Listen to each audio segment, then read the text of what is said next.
Yay. Hi, guys. Welcome, welcome. Welcome back to We All Have Stuff. Thanks for joining us.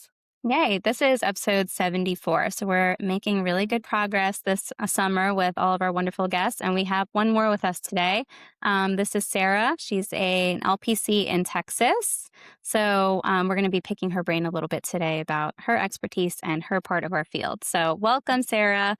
Welcome. Can you tell us a little bit about what you do, your practice, your population, and, how you got started? Yeah, absolutely. Thank you so much for having me. Yeah. I've had kind of an interesting experience becoming a therapist, so there's like a lot of context and backstory. But I Love that. ultimately opened my private practice in 2025 in honor of my grandma who passed away. She was an Oh. amazing lady. She had like a house for women getting out of prison and just really worked to support people. So it felt like the perfect time to kind of do that in honor of her. Um, it's been an interesting ride. I won't lie to you. I wanted to be a therapist since I was 15. And like every roadblock kind of came at me when I was younger, but finally got there right during COVID. So I became an intern during COVID at a juvenile detention center, which was a very interesting time. But then I worked there for a couple years, and that was probably my favorite job I've ever done. And then I worked at a group practice and also a mental health hospital for youth while my daughter was struggling with her own mental health. So it all kind of pushed me to create my practice, and there's a lot of goals I have for it. But that's kind of a quick, brief backstory of it.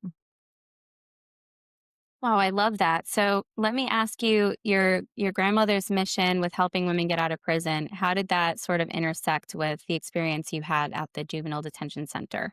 How did those two experiences kind of come together and get you where you are today? Well, both my grandparents on my mom's side, they were pastors and very like activists. And so that was kind of, I was kind of raised with that mindset.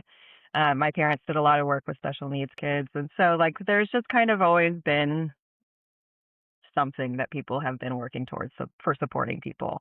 My sister works with a lot. I always forget what she does. I'll be honest with you, but she's amazing. She speaks with OSHA and like does a lot of incredible stuff. So it's kind of like in the family, but I do think my grandma had like a special place in her heart for people that were, I guess, kind of overlooked in society. And so that very much correlates to me working at the detention center because I saw a lot of youth very overlooked just because of their behaviors or, the situations they found themselves in. Unfortunately, she kind of started getting sick around that time, so we didn't get like a ton of chance to talk about it. But yeah, I don't know. It's really cool to see all that kind of stuff carry on through the generations. I I respect and appreciate you because I think when you even say like overlooked, it's like I think it's hard because it's necessary. There are like so many youth in need. Um and they do get overlooked and I think, they get a bad rap and then they become Yeah. it's like it's such a hard job, right? To be like I'm gonna show up for these kids and give my all when there's that many behavioral issues or Yes. rebellious behavior or like I don't even know what else we would deem it. But um, it's hard. So I guess my question for you would be like, were there themes or things that you saw the most when you worked at the juvenile detention center? Because you seem to have loved it. So I'm like, I love that you seemed excited. You're like, it was the best job I've ever had. I'm like, that's great. Which I will say, I feel like that kind of energy. I'm like, she was probably so good with them though, because when somebody is just like, this is hard, but like I'm kind of into it. It's like those kids feel that, and it's like Yes. that's the people that you're going to be able to shape too. Yeah. Um, my experience there was very interesting. um, I don't even know where to start with that. But so when I interned in detention, it was like pretty much all online, which doing virtual therapy with kids in detention was a very big challenge, especially when you're just entering the field. Um, but it kind of taught me a lot of how to just kind of sit with people, right? And like, because they would talk about the hard things they were going through, obviously. And I just had to learn to just kind of be okay being a safe adult that they could talk to, which was a very beautiful basis for how everything else kind of played out. But I had incredible supervisors there too. And I think that also shaped a huge part of it because they would, I don't know, they were just so kind and caring. But anyways, so when I got hired on, I worked at the Juvenile Justice Alternative Education Program, which I saw there was even more struggle in that department because the kids would come to school with us and then they would go home. So if they were still experiencing abuse or substance issues, they would go, back to it and then return back to us, which created a whole other amount of struggles. Um, I had one client when I first started, and so there was just like a lot of attention and focus on him, which was good for me to kind of ease into things. I had to learn a lot of lessons through that client.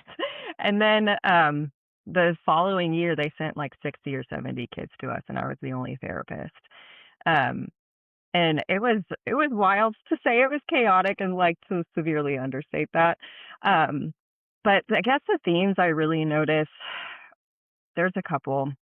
One with the kids, like, I think it's really hard to have high expectations for youth who don't know how to meet those high expectations, such as not swearing at adults, because if they can do that at school, they can do that at home, and then we're they're getting in trouble here to do it. It just caused a lot of struggle. Um, but I do think there was a lot of misunderstanding about the kids' behavior. I was fortunate enough to work in a trauma informed place. There's some struggles there with that too. But like they had that teaching there, and so I was kind of able to see, when the kids didn't eat for 3 days and that's why they were acting up. So we would get them snacks. And there was just a lot of big struggles and people focused on the behaviors. And so when they came into therapy, they were able to kind of process those things and I would get to see a different side of that kid. Um, they made me cry a lot. I won't lie to you. They would be like, I've never shared this trauma with an adult, or I've never told anyone this. I have a whole quiet art wall in every office I move to because they created it. And it's just, I don't know, I guess there's a lot of pain that's unseen there. Um, and with the adults, I think there's a lot of expectations of like, okay, well, you're 15 or 16, so it's time to just like act right and respect people. But if they're missing a lot of those base understandings or haven't been taught or haven't been shown that, um, there's a huge conflict, right? And I'll kind of sum this up a little bit too, but I ended up doing a group with the adults and the kids together about what respect was, because that was the biggest issue. The kids were like, I'm not going to respect you if you don't respect me. And the adults were the same. And I was like, so what is respect? What does it sound like? What does it look like? What does it feel like? And it led into this really beautiful conversation of respect is a more complicated thing in a lot of people's brains. And so it was, I don't know. I don't know if any of that made sense, but it was just really fascinating to see all the different dynamics at play. Yeah, I love that you said that because I think, I only have a couple of kid clients, but I've worked inpatient adolescent. And I agree with you. I think one of the things that is such a maybe failure is a strong word, but it is kind of a failure of the system is we can't have these standards for these kids when they just simply don't know how to meet them. They've never Yes. known how to have a respectful conversation. They don't know what manners are. They don't know what societal expectations are because for one reason or another, they just haven't been exposed to that or corrected. So to come in and, maybe you can clarify a little bit more for those listening what the difference is between the setting that you were in versus more of like a mental health setting. So I'll give you a chance in a second to like paint that picture. But at least in mental health, it's so structured and inpatient that we don't have time to take time to sit down with the kids and be like, why don't what's so hard for you to wait in line? What is it so hard for you to not allow someone else to speak and share what they have to say? Why could you have to argue with everything? Because they just don't know how. So I love what you did by bringing everyone together and being like, this is what this is. This is what it looks like. And it goes both ways. Yeah. So, I love that you said that. But, just for edification and so that I think if people are listening, they may assume that because we're mental health, we're talking inpatient, like psychiatric adolescent, and maybe that's not where you're coming from. So, can you paint the picture? Like, what is the environment? What's the rehabilitation expectation? Does everyone get mental health care in the center you were in? Do you care to explain that a little bit? Yeah, and I would also like to talk a little bit about the hospitals as well, because I worked at one for about Yeah, 9 months, um, yeah, and please. that led into a whole thing. But I think with the detention center, the way that that place was set up, there was obviously detention, there was a rehabilitation program, and then there was JJ, which is where I worked. Um, the detention and rehabilitation program had their own therapists. They had like, their whole program, which I did not work with. But the JJ program, there wasn't a program. So it was set up kind of like a school. We would have kids bust in from anywhere in our county, which we have a giant county. So it was a lot of different schools. And they would get searched in, they would go to class, do all the things, and then I would provide therapy when and if I could. I had to get really creative because honestly, therapy kind of became popular with the kids there, which was fascinating. I had one kid who was 17. He had a very traumatic history, and he would go into class and be like, "You guys got to go talk to this therapist." So they were like promoting therapy within the school, and that was really cool to see. But it was a very similar to like a school type setting, just with kids with quote unquote behavior problems, right? Or they've broken some kind of law, and were expelled from their school. And then the residential that I worked at was like a pretty long term residential program. I had a client there for about 6 months. So they lived there. They had all the psychiatric care, all that kind of thing. Um, but I bring up the hospitals too because it was interesting to me working at one, and then my daughter had to go to several as well. And so I also kind of connected with different hospitals in the area, and none of them are trauma informed. The detention center was, but none of the hospitals were. And I thought that was very telling. um, I don't know, I just feel like even with the detention center that was trauma informed, it was missing some implementation parts. And I think it's so crucial for us when we're working with struggling youth to be trauma informed, struggling people, really. But did that answer your Well, question? yeah, I like that you kind of corrected it at the end because I'm like, "Oh, no, I think that's across all Yeah, humans when we're talking about behavior or mental health." It's like we're looking for trauma. Granted, me and Gabby always talk about like trauma is like a spectrum, right? Like you have people who have stuff happen that's still considered traumatic, and you have extreme traumas, right? But a lot of it always goes back to that. So it's interesting to be like, oh, these places that we're sending people aren't trauma informed when that's going to be the root of a lot of issues. right. So, and I'm curious to ask this, and you definitely can set a boundary with me if I'm overstepping because what pulled at my strings, my heartstrings when we read your thing was you were vulnerable about, your daughter struggling. And I think it's really cool to have like a therapist, but also a mother perspective of like, hey, my daughter who I love is going through this severe mental health issue and I know how the system works. So what maybe did you learn from both experiences when you were, like, supporting your daughter in that, and then also, like, behind the scenes knowing how things work? Because I think that's a scary place to be, right? As a parent and a therapist. Absolutely. And she and I, she's a wonderful human. So is my other child. But we actually started a podcast before talking about all of this because she also saw like the lack of parent support for a lot of her friends in the hospital, and so she's very open about it. And she's like, talk about it all you want. But it was awful, to be honest. Um, we had to kind of do a lot of reconnecting, my daughter and I, because I didn't want to send her to the hospital for a long time. I was like, they're not safe. I've heard so many terrible stories from so many youth, therapists who didn't report suicidal ideation or therapists who provided other things. Like there's just so many horrible stories. And then they learn a lot of different things in the hospitals too. Um, but she became very angry with me later on that I didn't send her. Which was a difficult thing for me as a therapist because it's like, well, how do you know what to do? And then when I did have to send her, it was scary. It was very scary. And she was in this point, I'm obviously not going to share too many of her details, but we had to send her to a residential and she kept getting denied from one residential for this certain issue and then denied over here for a different issue. And I think one of the most frustrating things, I was not in a very good mental state when all this was going on because it was so traumatic, but one of the most frustrating things was that I had every connection, right? I knew therapists in residential programs, I knew psychiatrists, I had all this support in the therapeutic world, but I could not find a place for my daughter. And that was very frustrating for me. And insurance is a whole whole other thing that I could go on a whole nother rant about. But I think like I forgot your initial question because I kind of got lost in those thoughts. Um, but it was very challenging and it was very difficult. And I'm very grateful that she had like a good experience in almost every hospital. But I was also there like making sure she didn't have a terrible one, if that makes sense. Yeah, well, Um, that think you answered my question in that sense because I agree with you. When I was younger, I'm older now, but I mean, when I was younger and I worked at a psychiatric adolescent hospital in my hometown, I just remember stuff I would see or how we were trained, and I know I would feel not that great about it. And then, like, now being older and seasoned, I'm like, oh, and then you do hear stories about even therapists being just burnt out and the system's just a mess, right? In healthcare, not just mental health, like healthcare.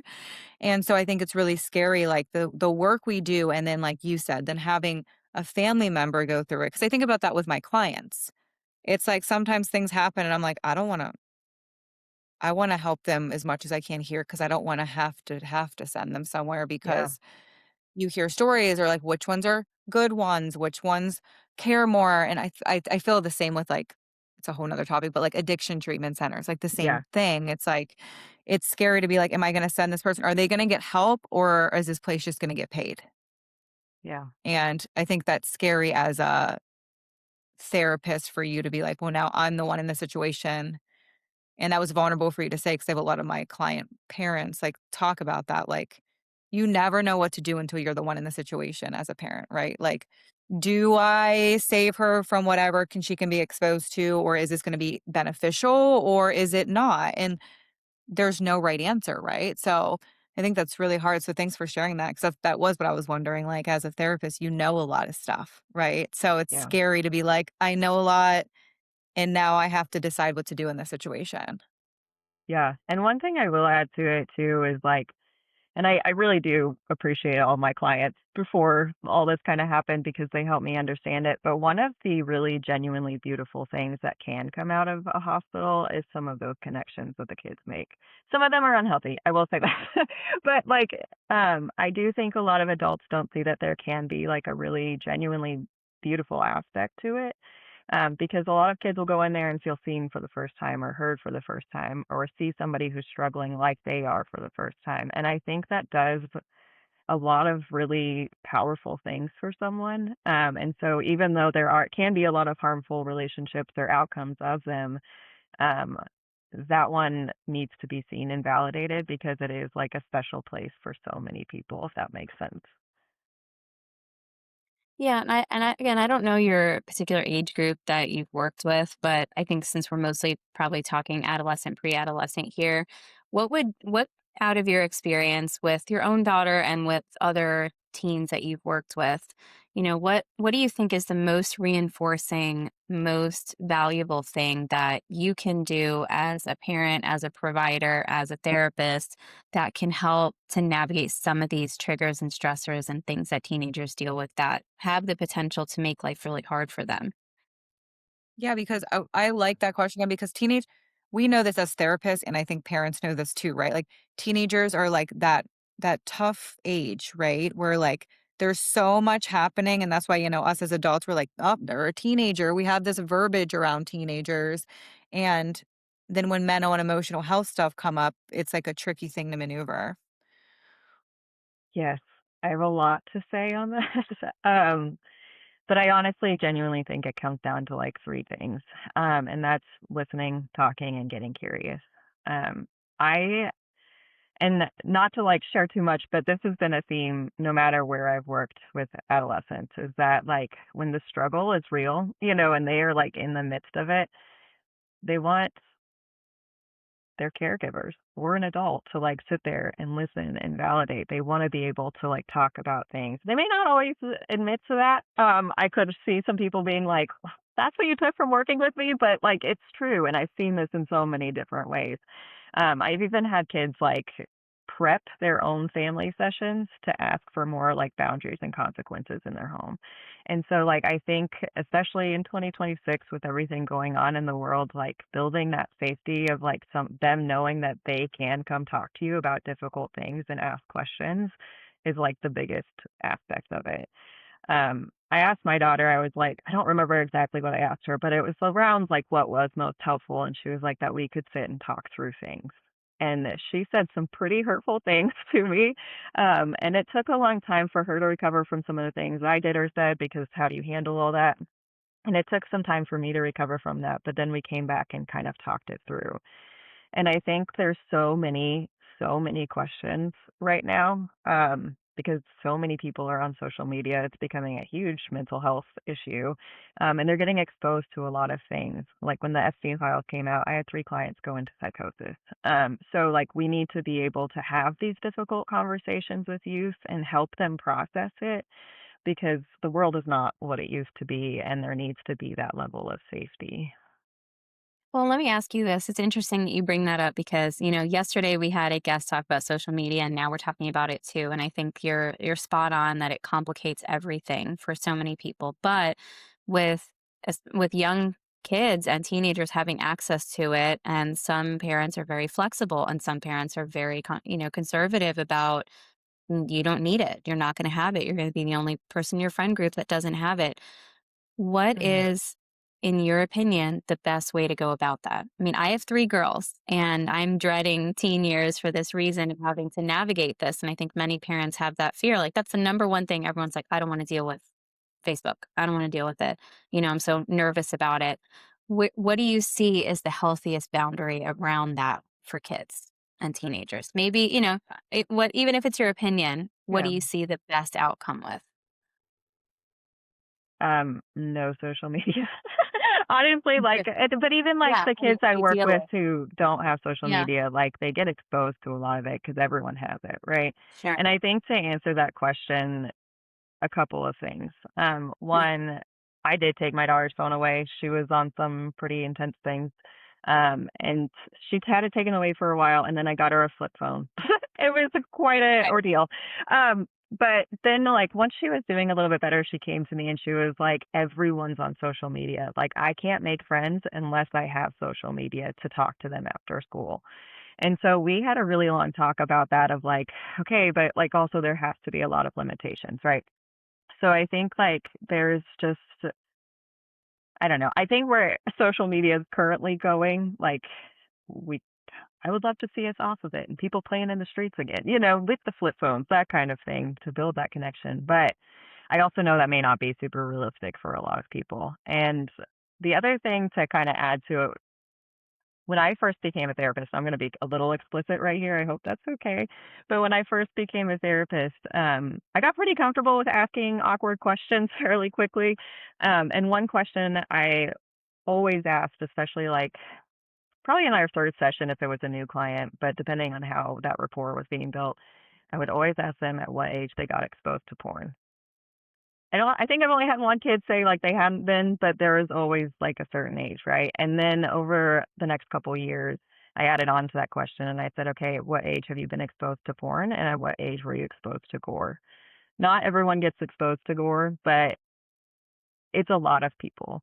And so, I don't know, there's just, like, so much access to so many things, and if we allow our kids on social media, which I think is kind of part of the world we're in, again, we have to be able to have that line of communication to check in with them about it, and talk with them about it. And sometimes they're not gonna wanna talk to parents, right? Like, my kid's therapist told me that years ago, and I was like, "Fine," but that means they need other safe adults in their life to be able to talk to about it.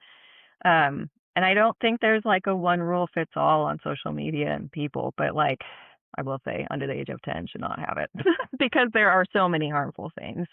Um, but I think like if that line of communication is open and people can process and have that media awareness or media literacy, it's different. You know what I mean? Yeah, I think when I hear you talk too, it sounds like it's hard for parents. I think all 3 of us can probably agree to this statement. Like, it's hard for a parent because you wanna fix, right? So I think a lot of times kids are going to their parents with, like, really distressful things, and, like, high school's hard and middle school's hard, and a parent's like, "I don't know how to fix this, so I'm either gonna lecture or tell you not to feel it," and then that starts to build that relationship being more distant, Yeah. even though it's not meaning to be like that. But, your parents doing the best to be like, what do I do? And maybe not having, having their generational trauma of, emotions not being a thing, which is the things we teach, and not being able to be that safe space because you hear a lot of teenagers like, "I don't wanna get lectured." So is that something that you hear, like, maybe a theme of teenage behavior? Because at least in, like, my perspective of my experience, like, often it can be around, I either get a lecture, get told what to do, or they try to make things better. And it's interesting because I think we assume that that's what somebody wants, right? Like, we all wanna feel better, but it doesn't really help. And that's why, we all have the emotional language, but I think it's educating parents about that too. But, like, what do you think about that? Oh, absolutely. Um, and I think that was probably what was most meaningful about my detention job is like I got to sit in the hard field with the kids, and I've heard so many times like I don't want my parents to fix this. I want them to understand or I want them to see or if I want their advice I'll ask them for it. But and it is hard. Like there are so many things I've wanted to fix for my kids, but we can't. And it's part of their own journey of figuring out how to live and who they want to be and how they are and all these beautiful things. But if we fix it for them, it kind of just dismisses it. And I will say dismissal is probably one of the biggest triggers I see in a lot of people, myself included, because we go about being dismissed so often. Wow. Well, yeah, I think that maybe has to be a way that we can include parents more in just understanding what their kids want and need. And I don't know what that's going to look like. I don't know if that's something that happens in schools where maybe parents and kids meet with like a guidance counselor more often, or if there's just a movement towards language that makes sense for parents to open up Mm, conversation with kids. Um, and where and how that's going to happen, I don't know. But I do think that it's hard to not, as a parent myself, and like you just said, it's really hard to not want to fix all the problems and solve everything and make them go away when in reality, like they just want you to hear it and maybe ask for help when they're ready. That's yeah, something we share with everyone and our clients all the time. What kind of support do you need? Do you want me to fix it for you? Do you want me to help you fix it? Or do you want me to just hear you out and kind of let you navigate it on your own? But that's a hard thing to do as a parent or a support person. So, absolutely. And yeah. I want to share one more quick story on that Yeah. because um, it was at the detention center again, but I started asking kids, I would say, like, how can I support you? And I would ask them every session. And some of them would get so angry with me over time. They'd be like, would you quit asking me that? I don't have an answer. I don't know what that means. And I'm like, but one day you're going to have an answer on how I can support you. And that's going to be beautiful. It didn't always happen, but like it happened with quite a few kids. And I say that because like we can't assume what kind of support our youth or kids or other adults or other humans need, right? Because that all comes from our own perception. But sitting there with them, learning about their perception, their mindset, all these different things, and allowing them to ask for support gives them some form of empowerment as well. I love that. I love that it's so important because when you gave that example, I even was like, ugh. And as whether it's a parent or a therapist, that's hard to sit in somebody who's maybe pushing back, and it's not because they're meaning to. It's just because, that's their stuff to figure out, right? So Yeah, that pushback is really hard. So I like that example because it's like the tenacity of a therapist or a parent just being able to hold that space is so important. yeah. So how we kinda like to end these, I know we kinda talked about a variety of different things, but if you imagine, like, a listener listening to this episode, what is, like, a tool, tip, or trick that you would want them to take with them to have in their toolbox? Oh gosh, there's probably so many. There's a lot. Honestly, I don't know. Might have to reword this a little bit. Sometimes my words come out different, but um, I think learning to not only ask but also receive support is a big part of things. Um, and then also learning to kind of trust you. I think there's a lot of pressure coming from everywhere of how to be and who to be and how to be a parent or what kind of parent to be. And I felt a lot of that pressure for a very long time. And then when my daughter started struggling, I had to just be like, okay, I have to choose what's right for my kids and for me and move forward. And it was a big struggle, but it's turned out really beautiful. And I think there's a big disconnection of us listening to ourselves, especially when there is that big struggle. Um, but also, we have to be able to ask and receive support.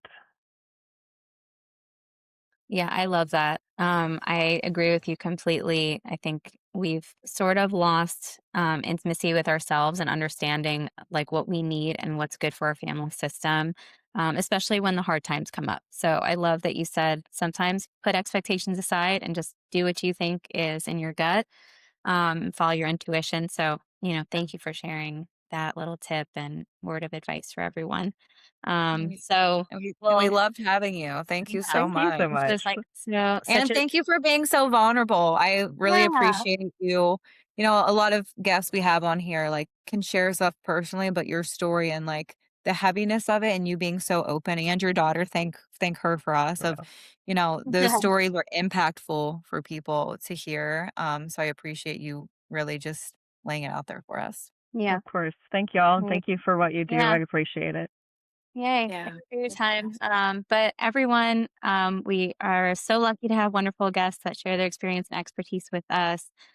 So if you want to know more about Sarah, we will tag her in all of our videos and stuff. And if you have any questions for us or for her, feel free to send us a message or get in touch with her directly. But until next time, Until next have time. fun. Bye.